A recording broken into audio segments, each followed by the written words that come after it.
రంజాన్ వచ్చిందంటే ప్రపంచవ్యాప్తంగా ముస్లింలు పవిత్రమైన ఉపవాసాలను ఆచరిస్తారు. ఈ మాసమంతా ప్రశాంతంగా దేవుడి నామస్మరణలో గడుపుతారు. కానీ పాకిస్తాన్ మాత్రం రంజాన్లోనూ గందరగోళంగా మారింది.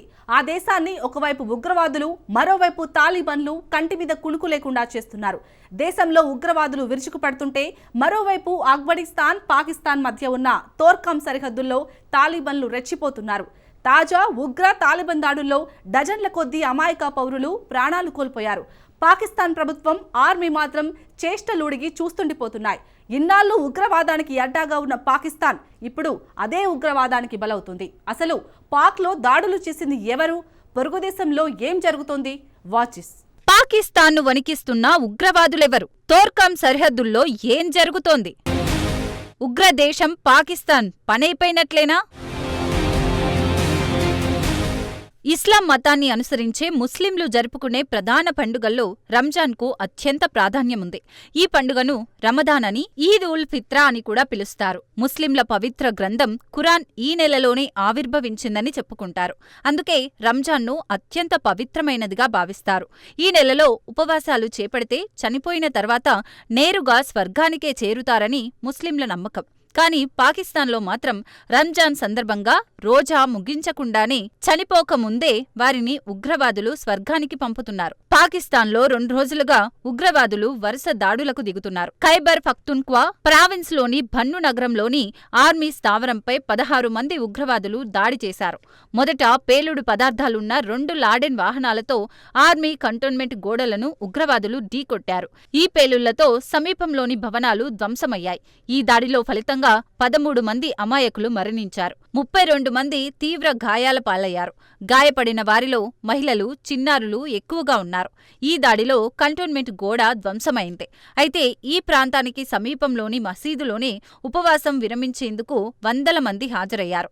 పెద్ద ఎత్తున ఇఫ్తార్, ప్రార్థనకు వచ్చారు. అయితే త్రుటిలో భారీ ముప్పు తప్పింది. లేదంటే భారీ విధ్వంసమే జరిగేది. ప్రాణ నష్టం దారుణంగా ఉండేది. ఇక కంటోన్మెంట్ ప్రాంతంలో పేలుళ్ల తర్వాత ఆ ప్రాంతాన్ని ఉగ్రవాదులు చుట్టుముట్టారు. ఇటు పాకిస్తాన్ సైన్యం, అటు ఉగ్రవాదులు పరస్పర కాల్పులకు దిగారు. ఈ దాడుల్లో ఉగ్రవాదులు అందరూరా చనిపోయినట్లు పాక్ సైన్యం ప్రకటించింది.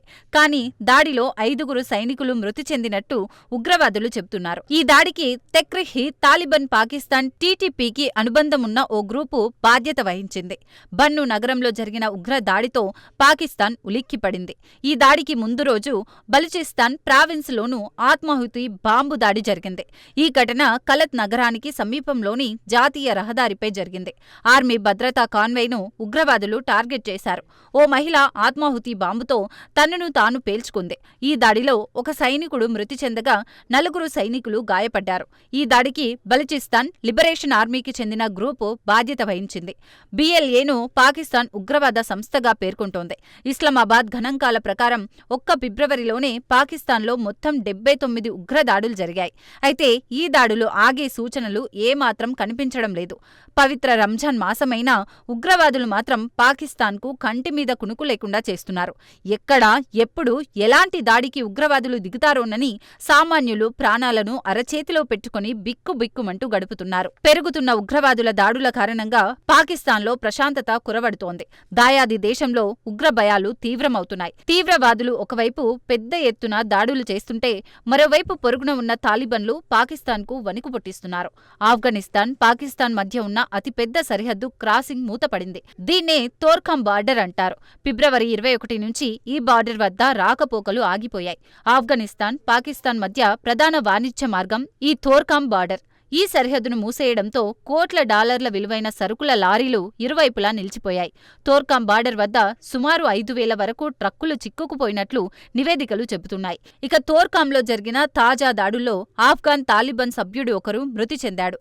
అలాగే పాకిస్తాన్ ఆర్మీకి చెందిన పలువురు సైనికులకు గాయాలైనట్లు ట్రక్కు డ్రైవర్లు చెబుతున్నారు. ఘర్షణలు చెలరేగిన తర్వాత వేలాది మంది తోర్కం సరిహద్దు నుంచి పారిపోయినట్లు సమాచారం.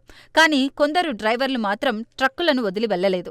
చాలా ట్రక్కుల్లో భారీగా సరుకు నిల్వ ఉంది. అందుకే సరిహద్దుల్లో కాల్పులు జరిగినా ట్రక్కు డ్రైవర్లు మాత్రం అక్కడి నుంచి కదలడం లేదు.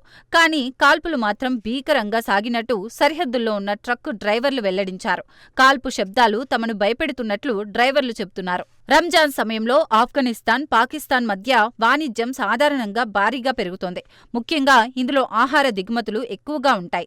నిజానికి 2021 ఆగస్టులో కాబూల్ను తాలిబన్లు స్వాధీనం చేసుకున్నారు. దీంతో లక్షల మంది ఆఫ్ఘనిస్తాన్ ప్రజలు పొరుగున ఉన్న దేశాలకు వలస వెళ్లారు. తాలిబన్ల రాకతో ఆఫ్ఘనిస్తాన్ తీవ్రమైన మానవతా సంక్షోభాన్ని ఎదుర్కొంటోంది. తోర్ఖాం బార్డర్ ఆఫ్ఘనిస్తాన్ ప్రజలకు జీవనాడి లాంటిది.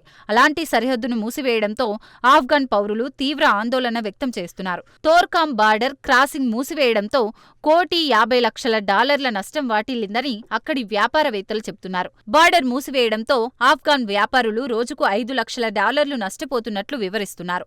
పాకిస్తాన్ విదేశాంగ మంత్రిత్వ శాఖ లెక్కల ప్రకారం 2024లో ఇరు దేశాల వాణిజ్యం $160 కోట్ల పైగా పెరిగింది. ఈ ఏడాది ప్రారంభం నుంచే ఇరు దేశాల సరిహద్దుల్లో కాల్పులు తీవ్రమయ్యాయి.